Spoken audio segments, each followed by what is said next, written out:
Welcome to the bizval podcast. At bizval, we are passionate about empowering entrepreneurs the world over to understand and unlock the value in their business.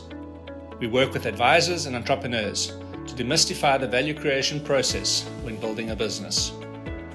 At bizval, we know how tough it is to grow and run a business, which is exactly why we've made valuation simple to understand, accurate, and affordable. Our unique blend of tech and touch ensures that you always receive the best service, authentic human engagement, and data-led insights to ensure that you build a business that provides you with freedom and choice. In the bizval podcast, we showcase stories of real entrepreneurs and advisors, sharing lessons and inspiration from their journeys to make your journey just that little bit easier. Today we're chatting to somebody who's both an entrepreneur himself and also a partner of bizval's. So welcome to Rory Brachner. He's the founder and CEO of DoshGuide. DoshGuide was launched in 2021 and is a financial advisory firm on a mission to offer independent and fair financial advice. So Rory, welcome and thanks for joining us today. Thanks, Graham. Great to be here. Love what you guys do at bizval, and so yeah, excited to be on the podcast. Fantastic. So Rory, let's just kick off a little bit about your sort of origin story. And would you mind just sharing a little bit about your background and what led to you becoming an entrepreneur? Yeah, sure. No problem. Yeah, I'd say the first sort of like, test in the water in terms of that entrepreneurial muscle or that sort of that gene maybe was when I was in university. I started a tutoring company. So I started tutoring high school kids in maths. I was always good at maths, but not so good that I couldn't explain it to other people that were less good at it. So that was like a bit of a niche, whereas some of the guys in the class were just so good at it that they couldn't quite understand how nobody else could get it. So that was the first kind of like business that I actually started. I started doing it myself. I got so many calls that I started hiring my friends and people around me. By the time I left varsity, I had, I don't know, about 10, 20 people working for me. And then I built that business up to about 250 part-time tutors and a small sort of full-time team in Joburg. So that was the first sort of taste of being an entrepreneur. Fantastic. It always starts early. There's always a story about, something at school, selling lemonade or a parent or something along those lines. And then what happened after that? I mean, you kind of moved back into the sort of corporate world. You're an ex-Googler. I'm sure I can say that, so obviously Sure. corporate, but a very entrepreneurial company. Was there a specific moment or experience that then, you kind of stepped away from that and said, hey, I've got this idea for DoshGuide. Maybe you can just kind of share that journey, how you moved into sort of formal employment and what kind of triggered you to start DoshGuide. Yeah, sounds good. So yeah, after like that first startup, I did go into the sort of trappings. There's like the pros and the cons of the corporate world. Very glad that I went on that journey, and it was mostly with Google. So I worked at Google for 9 years. I started in London, and I was working for the UK office. I did that for about 4 years. Then I moved to Singapore, got a transfer, and did a similar thing that I was doing in the UK, but just launching it in sort of Southeast Asia. And then I kind of got bored of that. It was sort of a technology sales role, sort of a business development role in a particular type of technology that Google sells, which is like an ad technology that they sell to big agencies and brands to help them to run their sort of digital campaigns.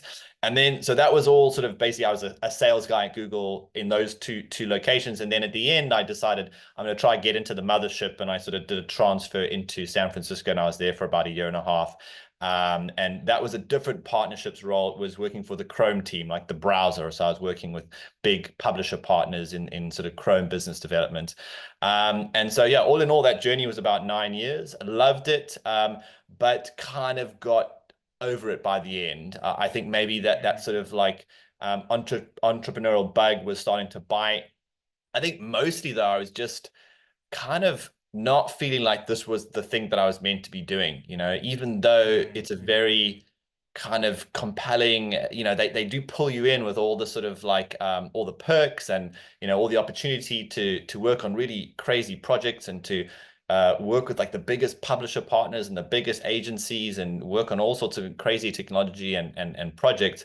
But, I just felt like, I'd learned what I needed to learn, and I wanted to kind of move on. And I wasn't quite sure what that next step was going to be. And it was a pretty scary sort of exit, because I was leaving without having another job lined up or having another really specific idea lined up.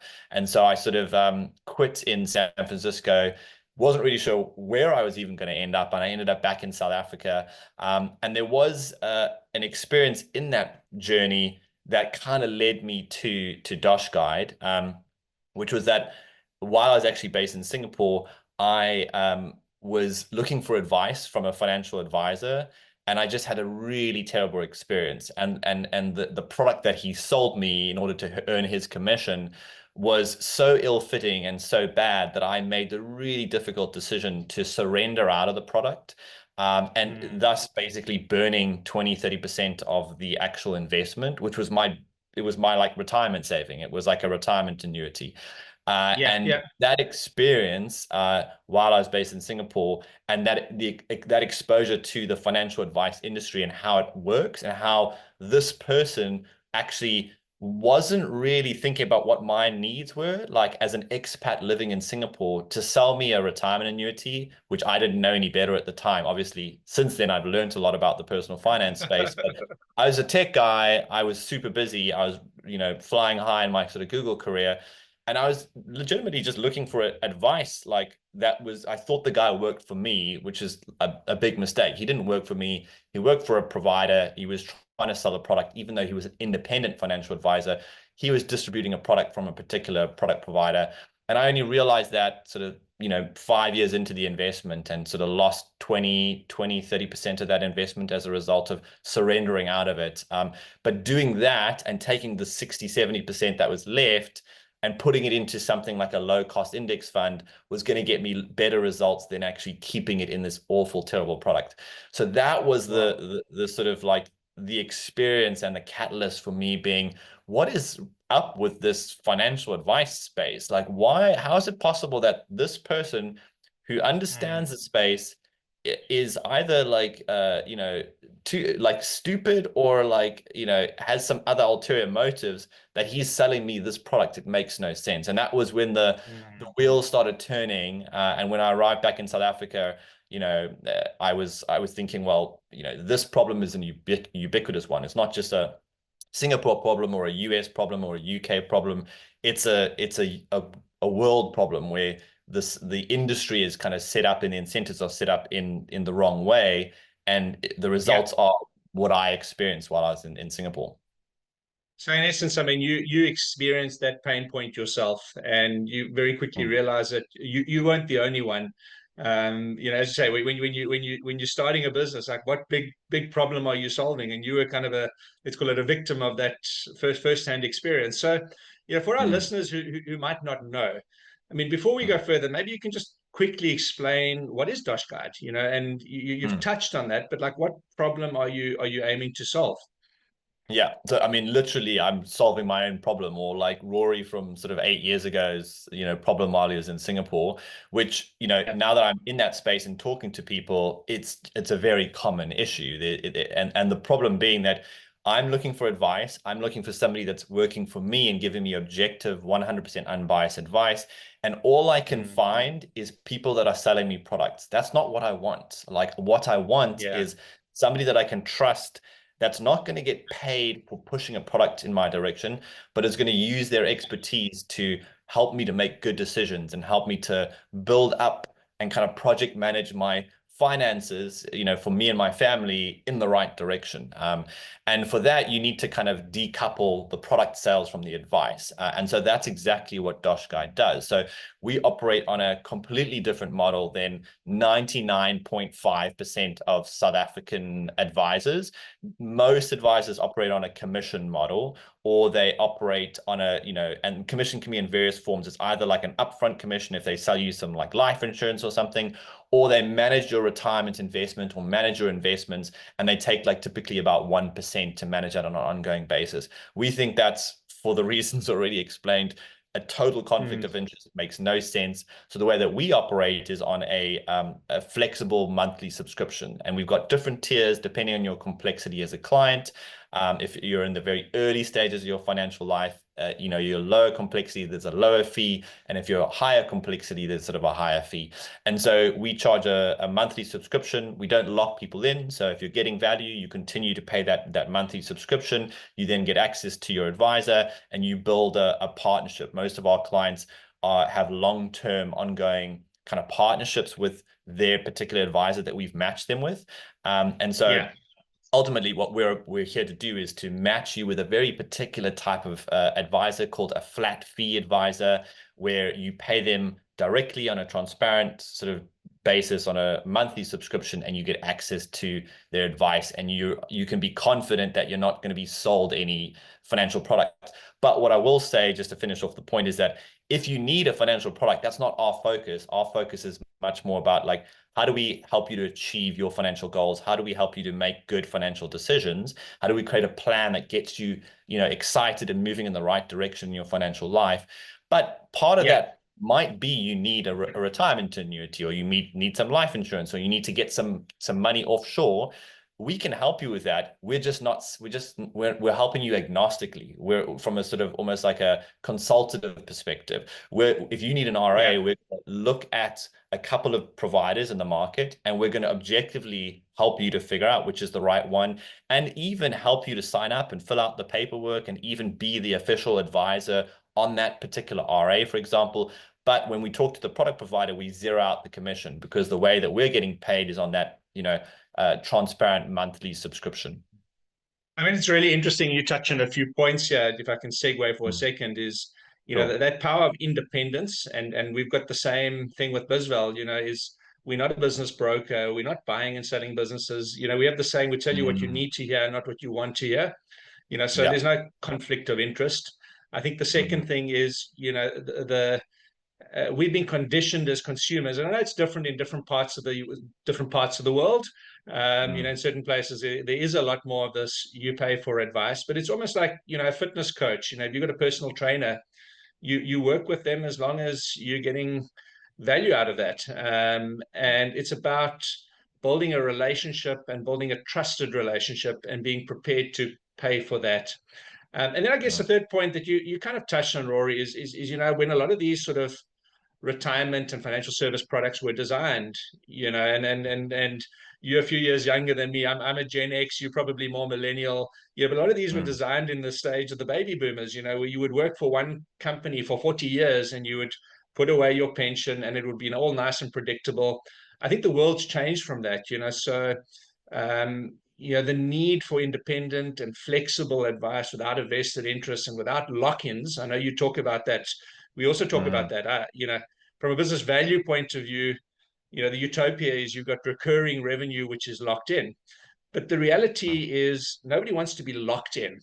They stay with you as long as you're creating value, but that is a choice as opposed to a contractual, I've got a 24-month contract. And if you do it well, right, you've got that recurring revenue, which is a lot more sticky actually than some contractual thing where after 3 months you don't go to the gym anymore, but you've still got a 24-month contract, right? So I love that concept and just kind of adding some flavor to that. So I think the next question I was going to ask is, how do you differentiate yourself from the other platforms? And I think that probably sums it up quite nicely. But I'm going to talk a little bit about your journey again. We started about your origin story, but starting a company is never easy. So in the South African context, what you're doing is new and it's novel.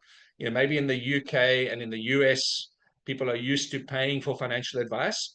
But what are some of the biggest challenges you as an entrepreneur faced in the sort of the early days of DoshGuide? And I would say we're still in the early days, right? You started in 20 months, so you're just over 3.5 years in. But what have been the biggest challenges for you as an entrepreneur in building what you're building? Yeah, totally. And you're totally right. Like, so this model where it's like a flat fee, subscription-based access to financial advisor, which, especially younger, most of our clients are sort of like 45 or below, they kind of are just wholesale rejecting the traditional So model. I'm excluded. No. You mean to say I'm not in your target market? Damn it. Damn it. All right. Well, we can make an exception for you, Graham. It's totally fine. Um, but that's kind of the typical like sort of profile. And they're just, they're meeting with their dad's financial advisor, and they're just like, this is ridiculous. Like, this guy's charging me 1% for what? Like, I don't understand. Like, how is it that this is how they operate? And they're also used to subscriptions. This is kind of how a lot of services are being offered, and that it's something that they're comfortable with, especially when it's not locked in, as you say, like it's flexible, and it's kind of something that they sort of demand at this point, complete unbiased perspective, and something they can switch on and switch off as they please, like kind of like their Netflix subscription, or their sort of gym subscription. But yeah, in terms of like the challenges of starting a business like this, where in South Africa, it's much less, it's not something that has reached critical mass where it's kind of like a commonly understood model or approach. So like I'd say our biggest challenge is even though in other markets like the US, this is about 20% of the market. So I'm not saying that this is the majority of the market, but 4 years ago it was about 3% of the market in the US, and the Yeah. traditional kind of commission based approach was the vast majority. It was like 90 something percent of the market. That has changed dramatically in the last 4 years. And that's driven by basically millennial sort of Gen Z clients who are demanding an alternative. They've completely rejected the traditional model. They are not doing business with their dad's financial advisor, which was kind of the way it operated. It just kind of handed down generation to generation. And so a big thing, a big challenge that we face is like, how do we educate the market here in South Africa, which is still quite far behind, far less, I'd say like 0.3, 0.4% of the market is flat fee or subscription based, compared to 20% in the US, where it's gone bonkers. In the last 4 years, it's structurally completely changed and become like a significant share in the market, and is continuing to grow because, the traditional advisors, they simply cannot get young clients. All their clients, the average age of their clients is like 55, 60 years old, and they just cannot get any new clients. They're all going into this new model. So that's the driving force, is like, what are younger clients demanding? And then also like a whole bunch of VC money, like literally hundreds of millions of dollars has gone into this approach, because they've realized like there's this huge unaddressed part of the market where people that really desperately need advice. These are people that are in the early stages of their career, they're getting married, they're having their first kid, they're buying their first house.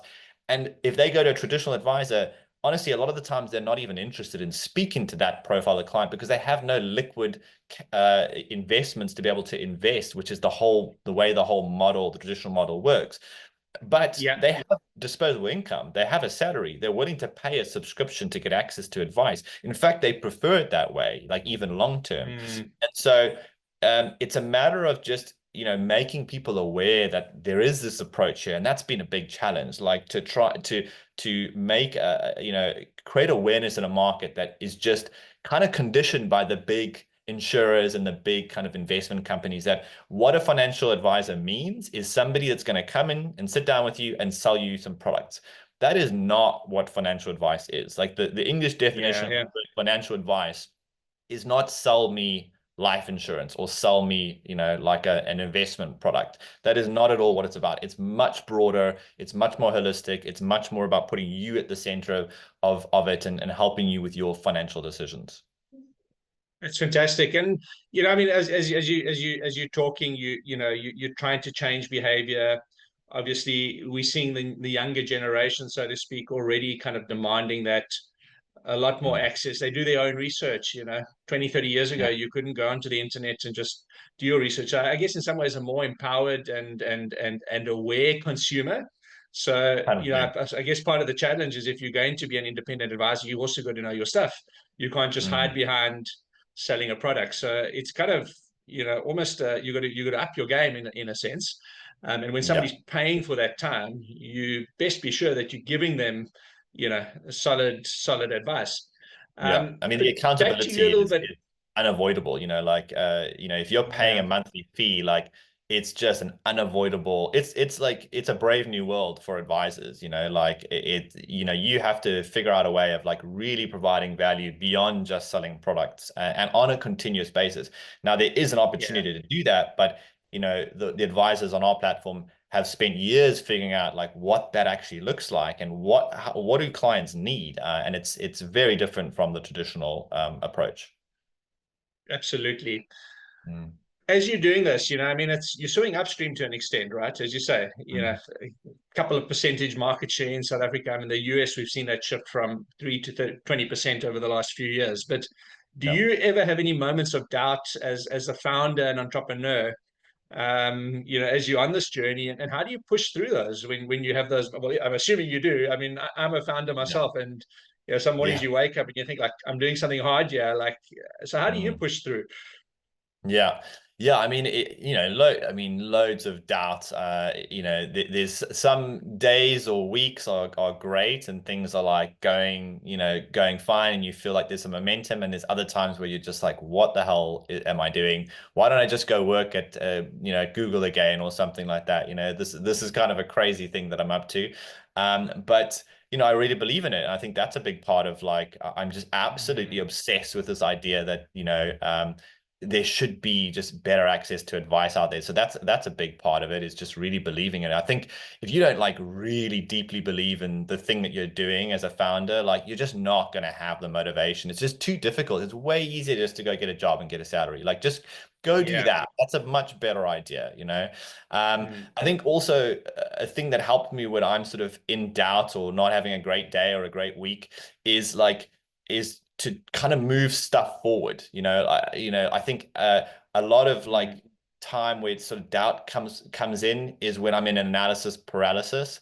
And if I can kind of mm, flip the switch and even just do something small, just an incremental small movement forward. In other words, go from yeah. like thinking and kind of doubts to just action, like have a massive sort of bias towards action and doing something, even if it's just a small little thing on a, consistently day to day. Like that is a Yeah. huge antidote for like, when you're feeling not great and you've got doubts creeping in from all angles.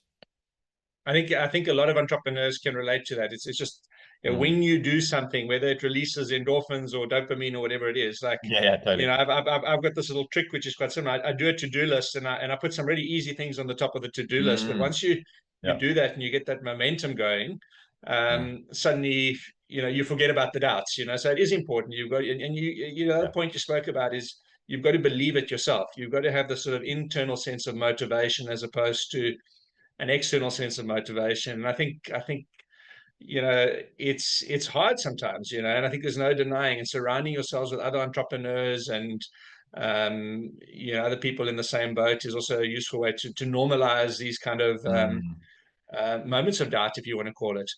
I want to 100%. kind of Yeah. move a little bit more to maybe some of the more positives, but if you look back over the last 3 years, what have been some of the most valuable lessons that you've learned as an entrepreneur? And is there any advice you wish that somebody had given to you when you started out? And I guess what's quite a crazy journey. Yeah, totally. I mean, man, there's been so so many things. The one thing that kind of sometimes pops up for me is like, um, don't you sometimes know more than the experts in your fields, so Mm, don't always rely, like take the expert's opinion on, like, let's say it's marketing, for example, or it's like, lead generation, or people have very specific ideas about that, but you have, a much more specific idea about your business. And so mm, don't always defer to the opinion of the experts, like make up your own mind. You're the sort of mm, the captain of your ship, in the form of your startup. And like time and time again, I've like relearned that lesson of like, actually in hindsight, what I thought was the right thing to do was the right thing, but because I'm not like a total expert in that particular field, I sort of deferred to their opinion about something. So very important to, I'm not saying don't listen to experts' opinions. That would be ludicrous. Like take on board the experts' opinions, but then augment it with your own opinion. Like don't be shy to overlap it or sort of challenge it. That kind of I've had to learn the hard way, like a lot over the last couple of years. It's like learning to trust your gut, and that instinctive thing Mm, as an entrepreneur is listen. mm, But as you say, ultimately you driving the boat or steering the ship, right? So I totally. found the same thing. When you start, a lot of it's about confidence. You think Mm, because but nobody knows your business like you do. Nobody's talking to your mm, customers and experiencing that feedback loop in the same way. So yeah, I love that. yeah. Is take little steps, build confidence, and learn to trust your gut. Don't ignore what the experts are saying, but put your own Mm. flavor on it. I think that's such good counsel for any entrepreneur out there. Yeah. No, it is a I want confidence to. thing, right? It's like you got to kind of just build up your own confidence in your ability to like make good decisions, Yeah, and sort of even though someone might have been working in a particular field for 10, 15 years, like sometimes, it's just an opinion, sometimes like you've got to actually apply your mind to it and not just blindly go, yeah, I'll do what that expert says that is the right direction to go and kind of go in a different direction or disagree with them. 100%. Rory, I Mm, want to ask a couple of more questions before we wrap up, and I think this one is kind of dear to my heart and probably dear to a lot of the listeners today. Is you know mhm, we've spoken about, we both entrepreneurs. You're an entrepreneur yourself, and mhm, the days when I was employed, it was easy to put away 15% of my salary and save it and forget about it. But as an entrepreneur, you yourself know how hard it is to save. You've recently gotten married, you've got a kid, you've got all those things, so that makes it even yeah. harder. Sometimes as I guess a older entrepreneur, although you're not old, but I feel old and sometimes. but how does DoshGuide assist entrepreneurs in kind of balancing building a business, but also being financially prudent when it comes to retirement? Because there's this kind of temptation to say, "Oh, I'll just put all my eggs in one basket. My business is going Mm, to succeed." And we can share the stats. 85% of small businesses never actually sell. So the odds are actually stacked against you. So how do mm. you, when you're engaging a client who's an entrepreneur, how would you guys advise him? How do you think about that? Yeah, I mean, do you know the fun fact is that actually the majority, our biggest client segment is entrepreneurs and founders. So they just I think they just kind of immediately just plug into our value proposition. They don't want to be sold anything. They want objective advice. They want somebody that works for themselves. They understand incentives and they understand that incentives drive behavior, and they're sort of savvy enough to go, wait a minute, like this guy Yeah. is trying to sell me a product. But yeah, and so we absolutely love working with founders. It's just like such a beautiful synergy between our advisors and founders. And it's just such an exciting journey that we take with them because they're exciting, like brave, courageous people. And it's just like we absolutely love working with them. And obviously, personally, I sort of connect with them also because I've kind of done this a couple of times now. And it's just such a great journey. And I just have so much respect for anybody who's got the balls to kind of just, jump off into the deep end and try and create something and try and build something.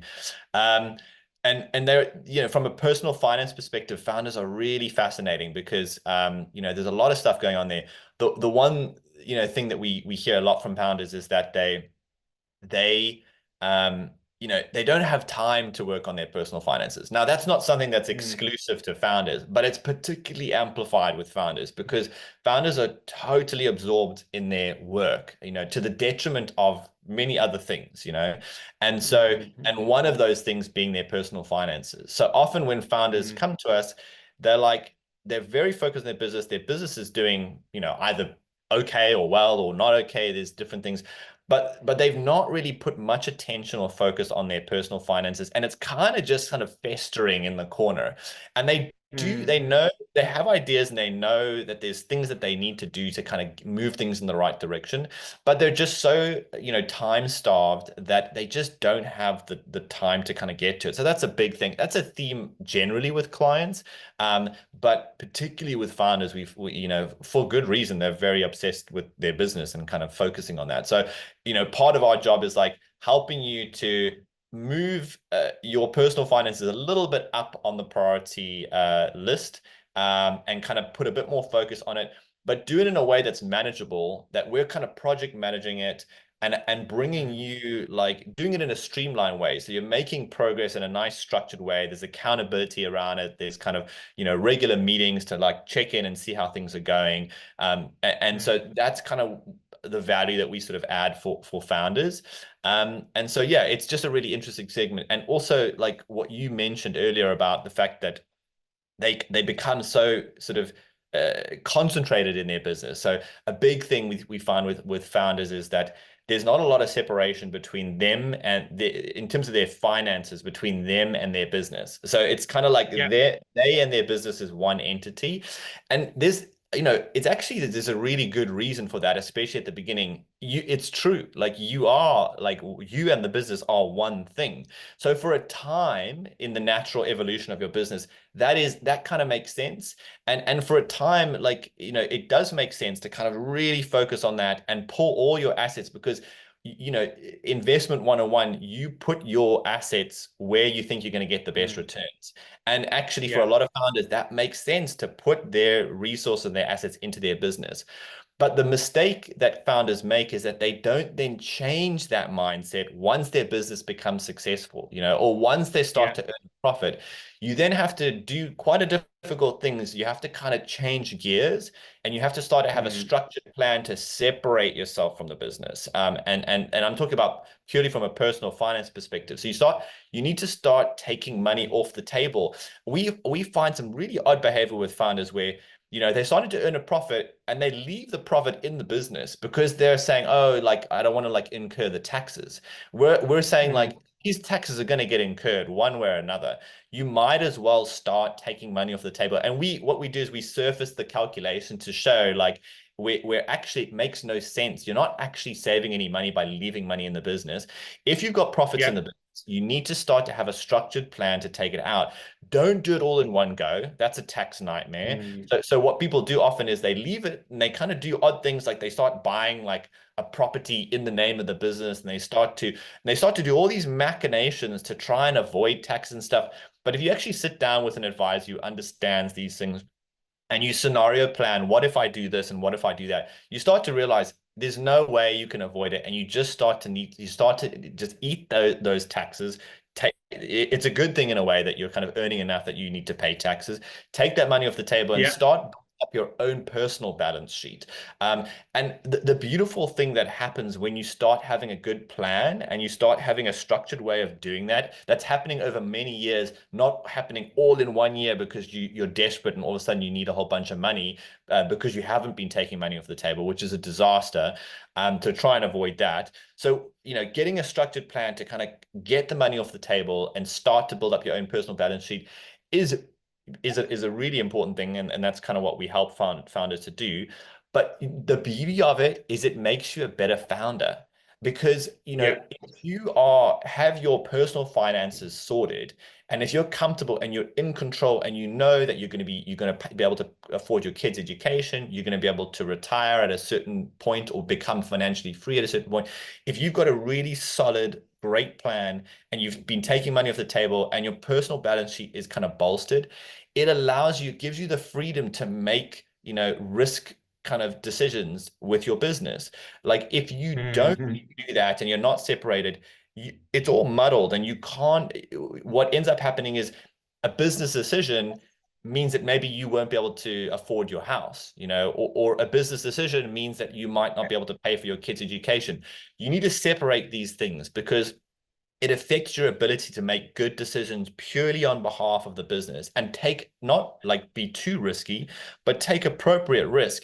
When these personal finances and business finances are very muddled and there's not that separation, it becomes really difficult to kind of make those decisions. And so that is a really liberating thing that we try and do with founders to get them over time. This is not something that happens like, overnight, but over a period of time to kind of get them in that position where they're just very separated and in control of their personal finances. I mean, I love that. I mean, essentially, you're saying, look, you have to recognize that you've got the business and your personal side of things. You've got to look at them together, but ultimately, you've got to create a separation. And that changes over time. For somebody who's 25 years old, fresh out of home, living in a shared accommodation and starting a business out of a garage is very different to a founder who's 45 years old who might already have some assets. So I guess each situation is unique, Totally. and you've got to understand your life goals as well as your business goals. Those Mm, evolve over time. And the principles apply. What are you trying to create wealth? Are you trying to protect the wealth that you've built? And I think the point mm, you touch on is in successful businesses, the biggest thing in terms of what makes a business sellable or not is how dependent is that business on the owner.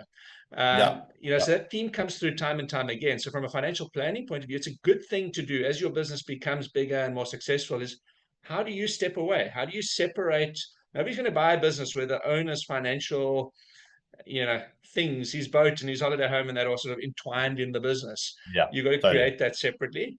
And Mm, also the dependence on the business to operate with the owner or not is key. mm, So, this theme comes through just from many different angles, whether it's getting your business ready for sale, whether it's thinking about financial advice from a personal and business point of view. I just, mm. that part of the journey is so important to have the right person in your corner. And I think what you guys do at DoshGuide is, yeah, it's really amazing for entrepreneurs to have access to that kind of expertise.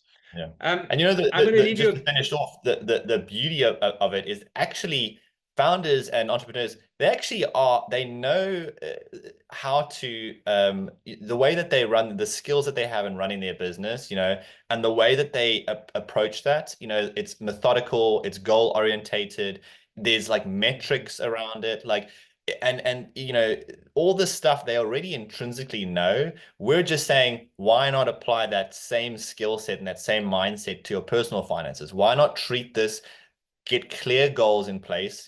Don't let it just be this weird sort of nebulous thing that you just kind of ignore. Create goals. Where do you want to go in the next year, the next 5 years, the next 10 years? And then we'll help you to create a tangible plan to reach those goals, and we'll measure it. We'll have metrics around it. It's like, this is basically nirvana for entrepreneurs. And they know this is all very familiar. They know all these things. They know what they need to be successful, but they just don't apply it in their personal finances. And all we do is we come in and give them a structure and a way to apply it, and sort of framework to apply it. Um, and that's the beauty of it. It's like they have the knowledge to already be successful. We just have to, in their personal finances, we just have to kind of bring it out. I love that. And I'm going to leave, with one last question is, maybe it's a bit of a personal reflection or your view is if you could leave the listeners with one sort of key takeaway about personal finance or entrepreneurship, what would it be? I mean, just one thing you want to leave with our listeners as we conclude, Rory. Yeah, sounds good. I'm gonna cheat. I'm gonna give you two. All right. So Give us two. I'm gonna give you two, It's that two good. You've got short to give ones. us two. The one is you've got to be the captain of your own ship. Like, you can get in your personal finances, you've got to be in the driver's seat. You can get a good co-pilot to help you who understands the technical side of things. That's super important, but never let anybody else make decisions about your personal finances. They are your decisions. You should be in charge of your personal finances. And the second one is, if you do decide you want to get advice, make sure you understand the incentives involved. Make sure to have a Mm, conversation with this advisor who you're exploring with about, well, what's their remuneration? Like, how do they get paid? Like, what's the yeah. model and what do you get for that? Whether it's a flat fee model or a commission-based model, understand what the fees are, understand how it's structured. If they're only getting paid when they sell a retirement annuity or a life insurance policy, that's something to think about. But also to ask, like, what is the amount specifically that you get paid? If it's expressed in Yeah. a percentage, work it out in rands. Percentages are so confusing for Or people. dollars if you're in the US, right? Yeah, or dollars or pounds or Singapore dollars. Work it out, because 1% sounds like, oh, that's pretty reasonable, 1%. But work it out in rands, and then work out, what am I actually paying, calculated to a monthly fee? What am I actually paying on a Yeah. monthly basis for this fee? You don't see it because it comes off the back of some product in the background, but it costs you the exact same way. So those are my two takeaways, is like, be the captain of your own ship and understand and ask about how the fees work if you're engaging with a sort of a financial advisor. Rory, thank you so much for joining us here today. I mean, I think I just love the way you've kind of broken it down, explained a bit about your journey, about how us as entrepreneurs should be thinking about our personal finances. And I guess the mission that DoshGuide is on to, help be a part of that change. So, you know, Rory Brachner, the founder and CEO of DoshGuide.co, if I'm Yeah. correct, go check it Yeah. out. And thanks everyone for tuning in and listening today. Thanks, Graham. That was great. Appreciate it.